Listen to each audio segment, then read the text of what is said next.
Thursday afternoon, that means we're getting closer and closer to game day. Talked about the 49ers injury situation a couple hours ago. Nick Bosa did not practice at the Greenbrier on Thursday. So that tells me that it's likely that the 49ers defense will be significantly undermanned against Atlanta. And although Atlanta does have a middling at best offense, they do have a good run game, but they won't have Cordell Patterson. It still, is going to be a tough challenge for the 49ers defensively to remain as suffocating as they've been with Nick Bosa in recent weeks. And hey, maybe he plays, but we still know that the Niners are going to be down at least somebody on that defense because Eric Armstead didn't even make the trip to this game. And obviously, they'll be trying to replace Emmanuel Mosley at cornerback in this game. So that means that we have to look at this in the lens of the second half of the Carolina game last week, where the 49ers in the second half of that Carolina game last week had a situation where they had to deliver offensively. It was imperative that the 49ers delivered offensively in the second half, especially after Carolina scored that touchdown with Christian McCaffrey to bring it within 8 points. The 49ers looked like they were leaking a little bit of oil on the defensive end of the ball. That was after Nick Bosa exited the game with his groin tightness. So the offense had to make a couple authoritative drives. They did just that. And for the first time this season, we saw the offense really pay its fair share, right? You wanted the offense for the 49ers to, not necessarily be the locomotive pulling the entire train, but the 49ers had two locomotives pulling the train against Carolina. And that made them a really strong complementary football team. Both the defense and the offense were getting the job done against the Panthers. Well, I think, you might have to have a similar equation here against the Atlanta Falcons. And that's why we're going to look at how the 49ers can attack Atlanta's defense in this football game. The biggest key is going to be to neutralize Grady Jarrett, the big defensive tackle. He's been an all-pro in his career, and he has given the 49ers a lot of trouble in the past. In fact, Jimmy Garoppolo, when asked about how to combat Atlanta's defense, the first thing that he said on Thursday was, you got to take care of Grady Jarrett. It all starts with Grady Jarrett. He can wreck the game both in the pass game and in the run game. And in the past, he has wrecked the game via the pass game against the 49ers. 6 pressures against them in 2019, only 2 in 2021 against the 49ers. Guess which one of these 2 games the Falcons upset the 49ers in? That's right, 2019. Grady Jarrett took the 49ers to school on the interior O-line. They obviously didn't have a good right tackle situation in 2019. And right now, they still have a young right tackle situation with the rookie Spencer Burford. So the 49ers absolutely must make sure that they take care of Grady Jarrett on the inside of this football game, because Grady is a really, really disruptive interior pass rusher. And those types have given the 49ers trouble in the past. You neutralize Grady Jarrett, then you allow Jimmy Garoppolo to deliver on the short game. And in this game, I don't think the Falcons are a good tackling team. In fact, maybe we should preface all of this right here by pointing out that Atlanta is number 27 DVOA, overall number 27. So the offense is middling. That defense is not very good. The Falcons have given up points, have given up yardage on this side of the football. And if you can defeat Grady Jarrett on the inside, they've got Lorenzo Carter, and you got to watch him on the edge. He has some pressures this year, but the pass rush for the Falcons isn't all that strong. So you neutralize Jarrett, and then all of a sudden, Jimmy Garoppolo has time to throw. If Jimmy Garoppolo has time to throw, Deebo Samuel should have some room to catch. And remember what Deebo Samuel did last year, the Falcons cornerback A.J. Terrell. He knocked out his mouth guard. Terrell is not a good tackler, and these Falcons aren't great tacklers on the back end. But that mouth guard dislodge play in 2021, it was a big 49ers win late in the season at Levi Stadium. They can replicate that. I mean, they can go back and they can embarrass the Falcons in space. The 49ers do that with their yak-based attack. And if you block the Falcons adequately, if you hold Jarrett at bay, you're going to be able to get some bodies in space. And the 49ers bodies in space are better than the Falcons tacklers in space. Now, you do have to watch out for Atlanta safety Richie Grant. He lines up all over the formation in the slot, run support. He has an interception this year, so he's able to do some good stuff in coverage. Richie Grant is a versatile player on the back end. We talked about last week Carolina was going to be missing at safeties. The 49ers had to capitalize on that. In this game, Atlanta doesn't have a long injury report, but you do have to focus on taking out a player like Richie Grant. I don't know if you go away from him, but you have to scheme and you have to execute if you're Jimmy Garoppolo with him in mind. That being said, all this being said, and let's not forget Lorenzo Carter. I'll put his name back up there because the 49ers have a third string left tackle, Jalen Moore, in this game. So the edge positions are always big question marks. But with all that being said, this is more about the 49ers offense. This is, again,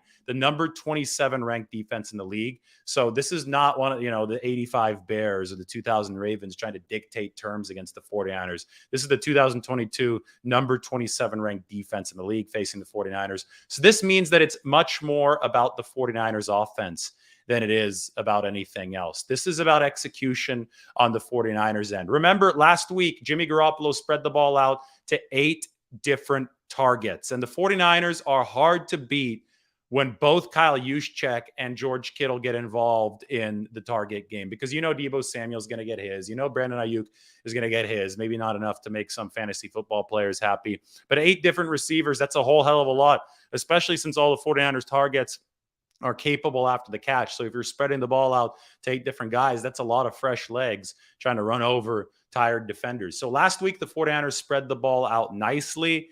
If they can do it again this week, if they play well within themselves offensively, if Jimmy Garoppolo executes, if they move those third downs, run up the play count, if they pass to set up the run the way that they have the last 2 weeks, the 49ers are going to be A-okay in this game. Remember, it's more about the 49ers offense because you are playing an inferior defense in this game. There's a reason why the 49ers are favored by 5.5 points, despite the fact that Nick Bosa hasn't practiced this week. And it's because their offense is better than Atlanta's defense. One thing about the 49ers offense, and we can put Jimmy Garoppolo's name right back here on the screen. Actually, we don't even have Jimmy Garoppolo's name in any of these titles. That's too bad. Maybe I do from an old show. Let's see what I have about Jimmy Garoppolo. Well, I could say this right here. He's number 2 in third down efficiency since 2017, behind only Patrick Mahomes, with his weakness entering 2022 being interception rate. That's one thing I want to talk about. This title is close enough to what I want to talk about. Garoppolo's interception rate throughout his 49ers tenure before this season was 2.7%. That is above the league average. He threw more interceptions than the league average. This year, Garoppolo has 1 pick in 107 passes. That's 0.9%. That's well below the league average. That'd actually probably be number 1 in the NFL amongst qualifying quarterbacks. This means that Jimmy Garoppolo is making good decisions, taking care of the football this year, and against teams that aren't as good as you. And the Falcons qualify. The Panthers qualified last week. The Rams qualified the Monday night prior to that. Against teams that are worse than you, take care of the football. Because if you take care of the football, you're probably going to win the game against an inferior opponent. So Jimmy Garoppolo's interception rate, a weakness entering this season, definitely not a weakness over the past 2 weeks. He keeps that low. He keeps making good decisions. It will help if Grady Jarrett's not in his face, if the 49ers can block Grady up front. But if all that happens, the 49ers should score enough to win this game, even with a shorthanded defense. Now, that being said, the battle to neutralize Grady Jarrett, since that's the biggest key, I should put this back up here. To neutralize Grady Jarrett, Spencer Burford's going to have to do some of the job. Aaron Banks is going to have to do some of the job. Jake Brendel at center is going to have to do some of the job.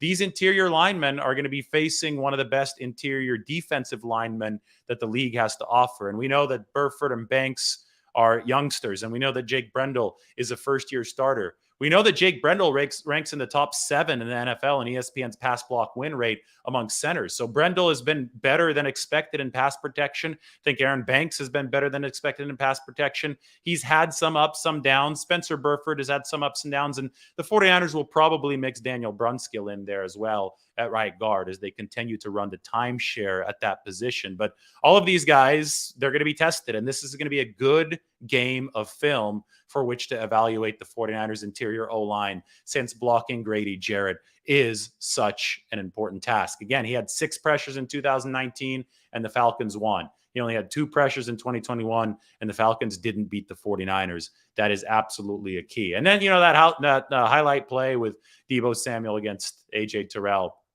that just exemplified what the 49ers are all about. They work after the catch, right? And Jimmy, the 49ers offense has changed this year.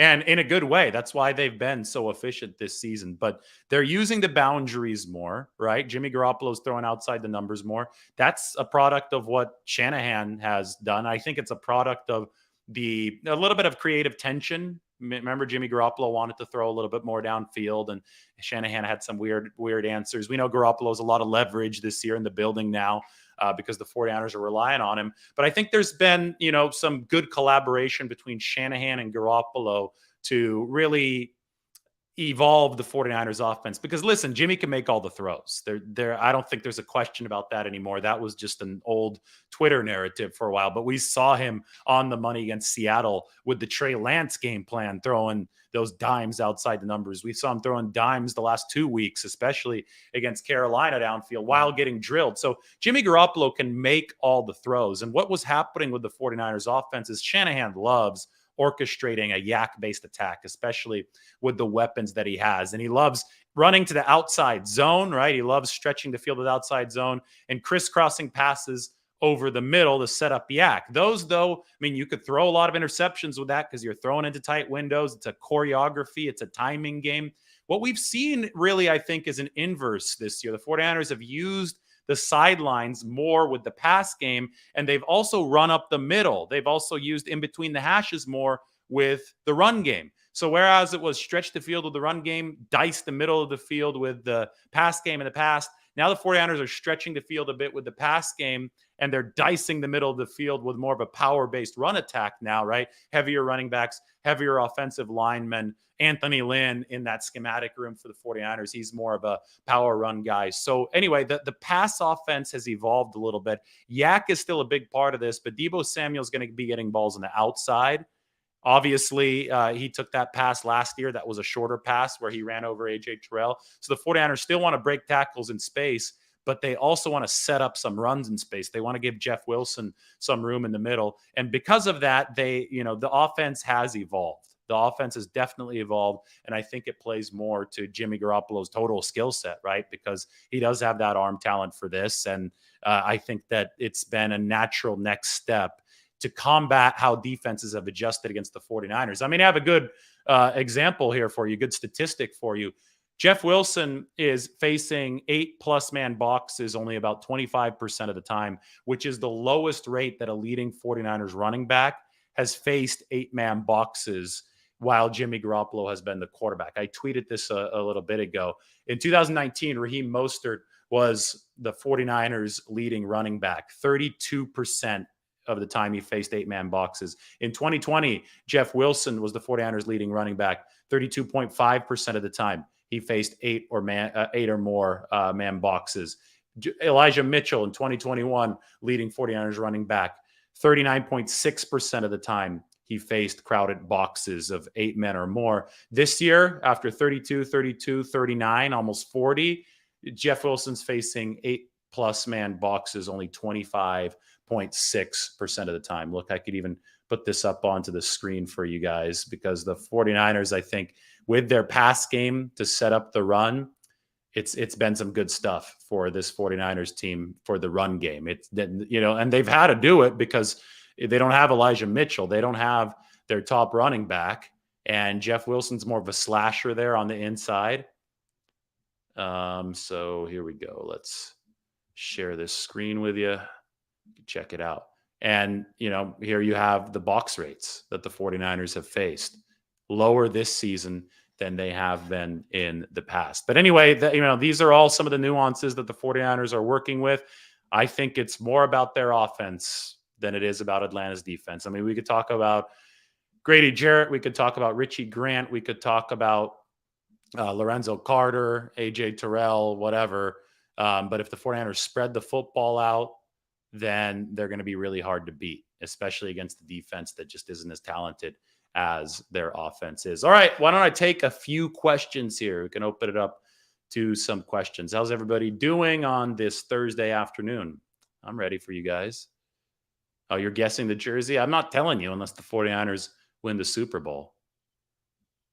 This is the wrong one here. Yeah, he thinks it's Tony Gladney, 1987. No, I'm not telling you unless the 49ers win the Super Bowl. No hints. You can guess all you want, but the soonest you're going to know is February.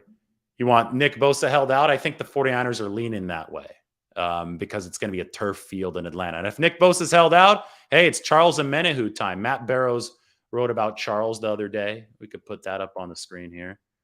Matt Barrows, The Athletic. I wrote about Charles this offseason, and he thought Bosa would get to 20 sacks. Might still happen, obviously, but Nick's got to heal up from this groin.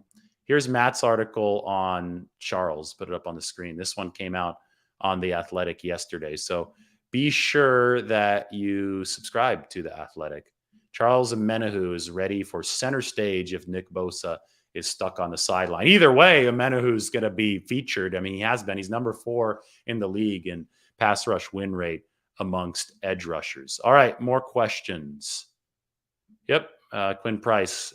Pass stretches the field, setting up the run. That's exactly what the 49ers have done. They've moved to a pass sets up the run system because they want to get rid of those extremely high box rates against them, right? When teams have just been stacking the box, at some point you just can't keep on running up against the brick wall. You have to loosen it up. They've lined Jimmy Garoppolo up in the shotgun to open these games. Both of the last 2 weeks have been pass first. First play has been a pass. And you've seen big gashing runs early on from Jeff Wilson, both at exactly 20.82 miles per hour, by the way, exactly the same speed after the pass had set up the run. So that's the way that you have to set it all up. You're asking me how I think the 49ers defense will play against the Chiefs. Why don't we talk about that next week? Let's focus on the Falcons more. But it depends on the personnel that the 49ers have back against the Chiefs. If they have Bosa back, that will make a big, big difference. Ken wants to save Jason Verrett for Kansas City. I think the 49ers are leaning that way. Listen, the 49ers are big on this artificial turf stuff. They think that guys get hurt at a higher rate on artificial turf. They're correct. There's actually data that shows that ACL tears, Achilles tears, all that kind of stuff is higher on turf. If there's any question with Bosa, if there's any question with Verrett, and I think there's questions with both of those guys because they don't want Verrett to undergo a repeat of the 2019 return to play disaster when he came back too soon, lasted only 3 plays against Pittsburgh. Those were bad plays. If there's any question, and it does appear there are questions, I think you wait until the grass field, Levi Stadium, 49ers Chiefs, the weeks following this game. Mike asked, what do you say the Falcons' key is to stopping the 49ers offense? So you got to take advantage of the third string left tackle. That's what every opposing NFL defense until Trent Williams comes back, which I think will happen against Kansas City. Every single team, that's the way that they're looking at this. They're saying, oh boy, the 49ers have a third string left tackle. Williams is out. McKivitz is out. They've got Jalen Moore there. Jalen Moore hasn't been great at that left tackle position. You got to capitalize on that. So if it's Lorenzo Carter rushing for Atlanta, you got to capitalize on the third string left tackle. Now, the way that the 49ers tried to counterattack is with Garoppolo, right? Quick release. Shanahan tries to scheme a bit around it. But you saw last week, Garoppolo had to take some hits, get that ball out against aggressive cover zero blitzes. It worked, but if you get to Jimmy enough times with those kind of hits, it could start to catch up to him, right? So that's the strategy for the Falcons. Beat left tackle, hit Jimmy Garoppolo, create disruption, create turnovers. The good news for the 49ers is that thus far that hasn't worked. The past 2 weeks, the 49ers, even with that third string left tackle, have made it work. And that's mainly thanks to Shanahan and Garoppolo working in good cohesion with each other. Well, I don't know if it's a turf injury, but Aaron Banks had knee tendonitis and he's been limited in practice. So it's been bothersome for him, but he's been practicing and I wouldn't expect Aaron Banks to miss this game. If he does, the 49ers have Brunskill, right? He worked a bit at left guard against the Panthers there at the end. So he'd get used to being ambidextrous to playing on both guard positions. So they could stop the timeshare with Brunskill and Burford at right guard, and they could go Brunskill instead of Banks at left guard. And Brunskill is obviously also the backup center for Brendel. So the law firm has it's Brendel, Banks, Burford, and Brunskill. I can't believe all these guys have names that start with B. All right. Peter Lee says Bobby Turner's return to the coaching staff since the Rams game has really helped the running backs in the running game. Possibly. I mean, it's hard to quantify that, but they've got two guys coaching the running backs now. You got Turner and Anthony Lynn. And it's allowed Anthony Lynn to go back to the schematic drawing board a bit, which I think has been important without Elijah Mitchell. You're doing less outside zone. With Wilson, you are trying to gash a little bit more. And I think that Anthony Lynn's position in that, brain trust really helps the 49ers in that regard. Ed asks, do you target Ayuk more? Not the right spelling there. Aiyuk, not Ayuk. Ayuk. The target distribution was perfect against Carolina. It was really hard to complain when Jimmy Garoppolo was that good. So 8 different receivers got the ball. You target Ayuk as much as the coverage dictates. Some people are upset because Ayuk's on their fantasy team, but the 49ers aren't going to operate around anybody's fantasy football team. They're going to operate based on who's open against the scheme that they're facing. Yep. Let the 49ers take care of Atlanta first before we start talking about 49ers Chiefs. Now, if the 49ers take care of the Chiefs and the Chiefs take care of the Buffalo Bills this weekend, oh boy, we're going to have the national media just descend on Santa Clara the following week. I think either way they will, right? This is going to be a rematch of Super Bowl 54. But if we do see both of these teams win and Kansas City's got the high-profile game against Buffalo, everybody will be talking Super Bowl preview, right? 49ers, Chiefs before that game at Levi's. So I'm really excited for that. But first, the 49ers play Atlanta. Looking through here. Yeah, Garoppolo did praise Ayuk. So did Shanahan. Shanahan says he's not going to judge how a guy plays based on stats because if he's, if the offense as a whole is playing well, that's a lot more important than a single guy racking up points for somebody's fantasy football team. So they've been really happy with Ayuk. Put on the game tape. I mean, this guy's separating. Yeah, he's got that bounce. He's got the wiggle, and he just knows, he's got a feeling for the space of the football field now, right? He knows how and when to put his foot down into the turf or the grass, depending on where the 49ers are playing, and spring open with the cut. And that, it's not like Ayuk was quiet last game. He had led the 49ers in receiving yards. So there was one third down late where he had that in-breaking route that was very impressive. Catch and run for Brandon Ayuk. So I think that he and Garoppolo are on the same page. And it just might be that he gets more catches in this game, depending on the defense that the Falcons play. But I don't know. Does Ayuk need more targets? Again, the offense has been ultra efficient the past 2 weeks. Fantasy football owners need Ayuk to get more targets. I don't think the 49ers need that. The 49ers, Ayuk will get his targets as the coverage and defense dictates, right? The 49ers, if the offense is healthy, don't think that any individual receiver needs more targets. Now, if there's somebody that needs targets per week, I think it's Kyle Juszczyk. I think you need to involve him at least a couple times per week because that ensures that balance, right? You get the 8 different receivers, the 8 different weapons getting looks, and that really helps keep opposing defenses off balance. All right, why don't we talk about the other side of the football? Hugh Wilkins says, Atlanta likes to pound the run. Do the 49ers have enough healthy bodies to stop them? That's the big question in this game. Atlanta's number 2 rushing DVOA. The one thing, though, is that Atlanta doesn't have its full set of healthy bodies in the run game. Their best running back, Cordarrelle Patterson, is on injured reserve. So Atlanta's a little bit depleted there, but they have one of those positionless skill position offenses where you have a lot of guys shuffling in and out of the backfield, and they have a good run blocking offensive line, the Falcons do. So it is going to be a test for the 49ers on that side of the ball. No Armstead, probably no Kinlaw. I mean, both of those things mean that the 49ers are going to have to buckle up on the inside. They signed T.Y. McGill this week. Akeem Spence, I thought, played well, gobbling up some blocks in the middle gaps last week. Obviously, Kevin Givens has been a good player for the 49ers. I think Kerry Hyder probably moves to the edge if Nick Bosa can't play in this game, but he's been playing on the inside, and you have Hassan Ridgeway.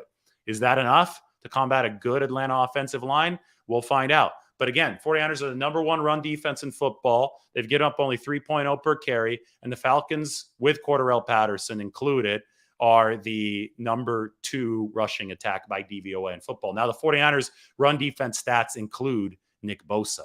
They include the time that Eric Armstead has played. They include the time that Javon Kinlaw has played. So this is where we find out how deep are the 49ers? Can they continue being number 1 against the run, against the Falcons team that's really good at the run game. Now, the Falcons have not been nearly as good in the past. Marcus Mariota has been under 50% completion the past 2 weeks. He's taken too many sacks. Yeah, he holds on to the ball too long. They're going to get Kyle Pitts back. Drake London should play in this game as well. So they've got a couple of weapons downfield, but Mariota has not impressed anybody. And if the 49ers can stop the run and force Marcus Mariota to pass, good things will probably going to happen in this game, regardless of them missing Emmanuel Mosley on the back end. Yeah, I think we have to see more Drake Jackson in this game. If Nick Bosa's out, you have to see more Drake Jackson, especially if Bosa and Ebicom are out. I think Ebicom will probably play. He's back at practice on Thursday. But if both of those guys are out, oh boy, then you're going Drake, you're going Kerry Hyder, and you're obviously anchored by Charles Omenihu. It'd be fun in a way to see how those guys shoulder the load, because I think they might do well. But the 49ers have the luxury of talking about their depth as if it might win a road game in the NFL. Not a lot of teams could talk about losing as much as the 49ers will potentially lose or not have for this game and still be talking about being favored in a road game. But here the 49ers are, despite all these injury concerns, and they're still 5.5-point favorites against the Atlanta Falcons. California Dreamin', he thinks the 49ers can keep up this intensity for several more wins. I mean, I think they can too. I think you got to be able to do it. It's the National Football League, right? In the NFL, it's a 17-game season. You better be ready to run the marathon like it is a sprint. All right, everybody, make sure you subscribe to The Athletic. That's Matt's article up there. Follow me on Twitter. Those of you who are new, welcome to our 2022 49ers coverage. It's been good. Everybody sub to the channel too. Like the video, sub to the channel. We'll talk to you all very soon. Take care, everybody. Have a great Thursday.